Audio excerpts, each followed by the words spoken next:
सभी साथियों को नमस्कार। युवा मंच के यूट्यूब चैनल पर आप सभी का स्वागत है। मित्रों, उपस्थित हूँ आप लोगों के बीच में एक बार पुनः।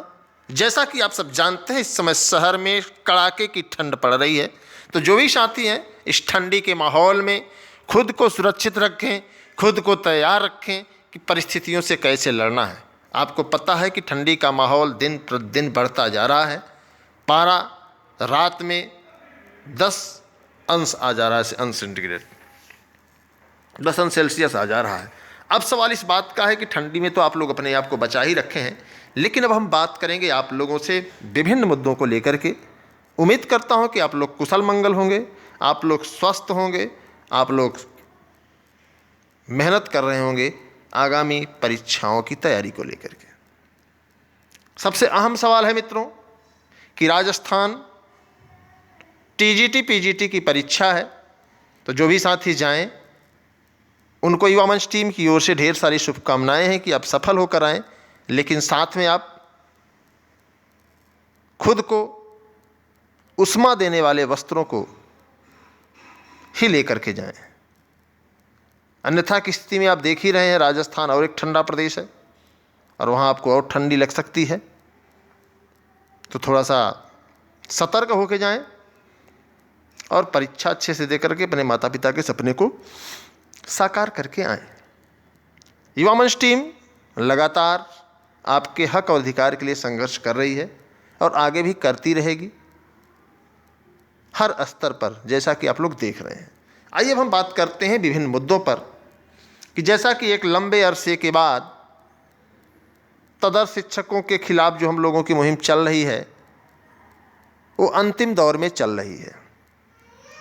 तमाम लोग कमेंट करते हैं, सवाल करते हैं, चूँकि दूसरे के कंधे पर बंदूक रख कर के निशाना साधने वालों की संख्या हमारे देश में कम नहीं है। आगे चलने वालों की संख्या गिनी चुनी है और उसका परिणाम बहुत खतरनाक होता है। यही कारण है कि आप लोगों के नज़र में यह सूचना जरूर मिली होगी या देखे होंगे कि आए दिन पुलिस प्रशासन के द्वारा युवा मंच के साथियों को अरेस्ट कर लिया जाता है, नज़रबंद कर लिया जाता है, तमाम समस्याएं होती हैं, जेल में डाल दिया जाता है। हालांकि इन सभी चीज़ों से हमें डरना नहीं है। अब कदम जब बढ़ा ही लिए हैं तो फिर पीछे क्या हटना, तो संघर्ष चलता रहेगा, लड़ाई हम लोग अपने स्तर से लड़ते रहेंगे। एक बात ज़रूर कहेंगे कि सिस्टम को दलाल, चापलूस, गद्दार ही खराब करते हैं। चाहे वो माध्यमिक शिक्षा सेवा चयन बोर्ड हो, चाहे लोक सेवा आयोग हो, चाहे हायर एजुकेशन हो, ये सभी अड्डे जो है दलालों के बड़े बड़े अड्डे हैं। आपने सुना होगा कि साक्षात्कार में मोटी रकम चलती है, आपने दिया भी होगा। हालांकि हम इसका बहुत डिबेट नहीं करना चाहेंगे क्योंकि आपका व्यक्तिगत मामला है, आप क्या कर रहे हैं क्या नहीं कर रहे हैं। मेरी बातें आपको पीड़ादायी तो हैं लेकिन कहीं ना कहीं सच हैं। फिर भी संघर्ष जारी है। इसी संघर्षों से आपको बता दें कि टीजीटी 2021 में साक्षात्कार हटाने की फिराक सफल रही। लगातार संघर्ष जब हम लोग करते हैं तो हालांकि कुछ लोग टीआरपी पर विशेष ध्यान देते हैं, कुछ लोग आयोगों बोर्डों की सूचना लेते हैं कि अब क्या होने वाला है, तो उसी पर जो है वो लोग अपनी राय देते हैं। तो ऐसा युवा मंच टीम नहीं करती। युवा मंच टीम भ्रष्टाचार के खिलाफ, अन्याय के खिलाफ, आपके हक अधिकार के लिए लगातार संघर्ष करती रही है।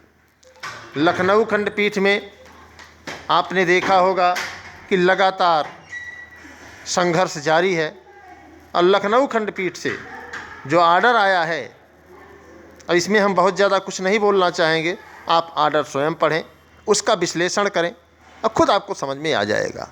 इलाहाबाद हाई कोर्ट में भी आप पढ़ सकते हैं।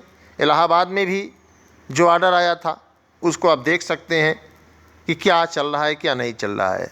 कुछ चीज़ें ऐसी होती हैं जो साइलेंट होती हैं, उसे सबके बीच में नहीं रखा जाता है। तो और आपको बता दें कि आर्डर से अगर आपके इर्द गिर्द कोई तदर्थ शिक्षक है, अगर आपके संपर्क में कोई तदर्थ शिक्षक हैं, तो आप उनसे पूछिए कि उनकी बेचैनी बढ़ गई है, उनकी धड़कनें बढ़ गई हैं, उनके मन में निराशा, हताशा, उदासी बन चुकी है, और आपको बता दें कि सच्चाई यही है कि आप अन्याय को कब तक जिंदा रख सकते हैं, आप अन्याय को कब तक जो है फला फुला सकते हैं। तो ऐसा नहीं है, संघर्ष अंतिम पड़ाव तक जरूर जाता है। संघर्ष में कभी भी निराशा हाथ नहीं लगती है। बस संघर्ष करने वाला व्यक्ति बहुत ही सहज, बहुत ही सरल और बहुत ही गंभीर होना चाहिए। तो आज आप लोगों के लिए बहुत बहुत धन्यवाद कि हम लोग संघर्ष से जीत रहे हैं। अब हम बात करेंगे भ्रष्टाचार पर। योगी सरकार की ऐसी कोई भर्ती नहीं है जिसमें भ्रष्टाचार ना हो, ये बात मैं बार बार कह रहा हूँ। अब मेरे कहने का मतलब ये नहीं कि हम भ्रष्टाचार को समाप्त कर पाएंगे। देखिए, बहुत साफ शब्दों में मैं कह रहा हूँ आप लोगों को, क्योंकि जहाँ कुएं में ही भांग घोरी गई हो तो जो भी पानी पिएगा वो भ्रष्ट हो जाएगा, मादक हो जाएगा। तो हर व्यक्ति शॉर्टकट रास्ता ढूंढता है और शॉर्टकट रास्ता ही भ्रष्टाचार का सबसे बड़ा पथ है। आज शिक्षा के क्षेत्र में हो, चाहे रोजगार के क्षेत्र में हो, हर जगह करप्शन है।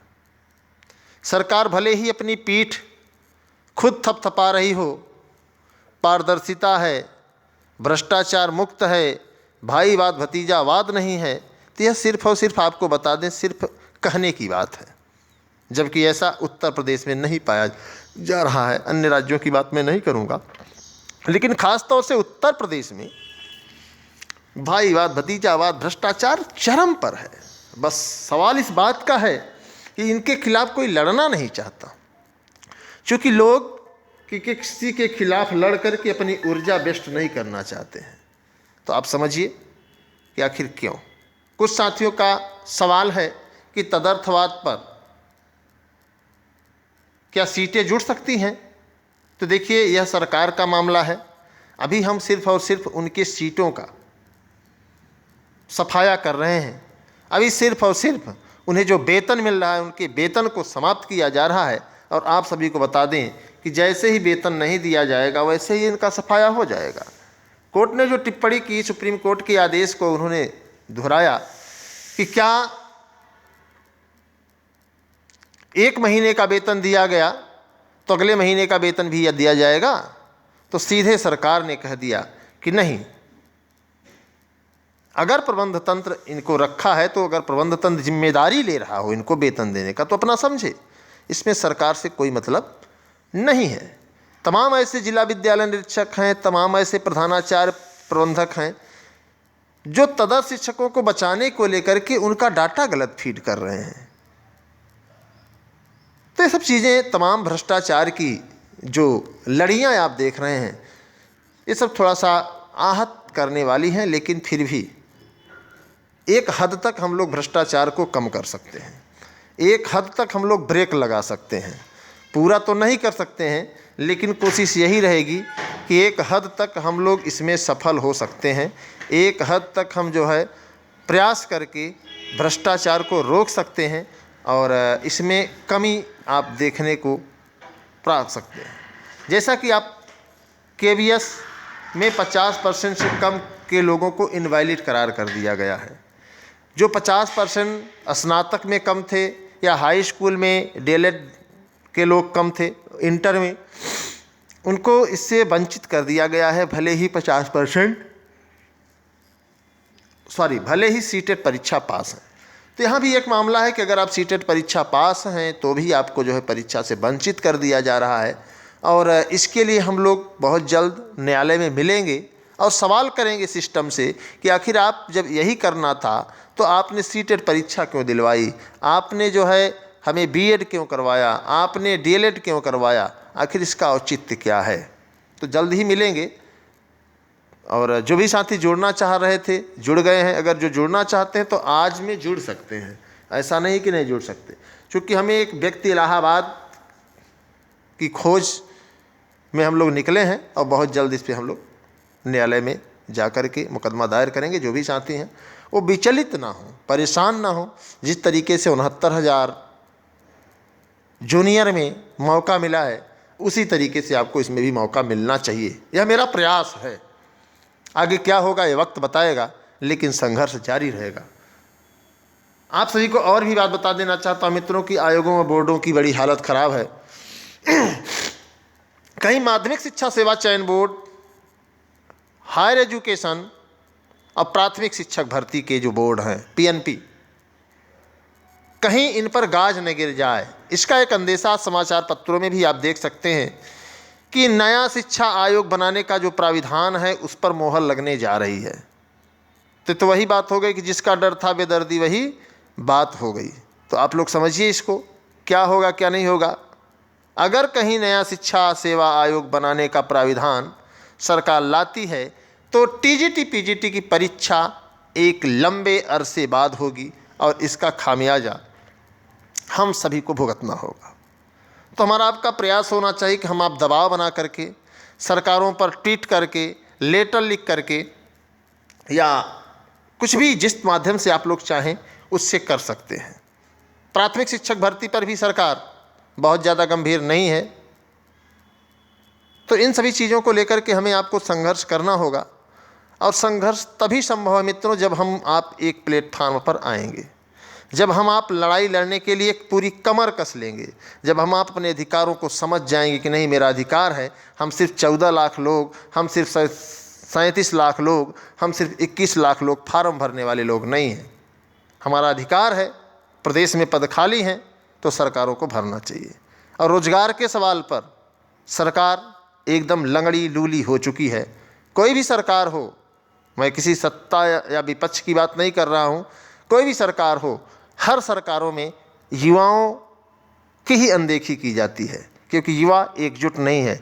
कुछ युवा हैं तो जातिवादी समीकरणों में घुले मिले हैं, कुछ युवा हैं तो उनसे दुनियादारी से मतलब नहीं है, सोशल मीडिया में ही घुले मिले हैं, कुछ युवा हैं तो राष्ट्रभक्ति का जो है नारियल तोड़ रहे हैं, और कुछ युवा ऐसे हैं जिनको दुनिया से कोई मतलब नहीं है। उनको यही लगता है कि जो चल रहा है वो राम राज्य की कृपा से चल रहा है, जबकि ऐसा कुछ नहीं है।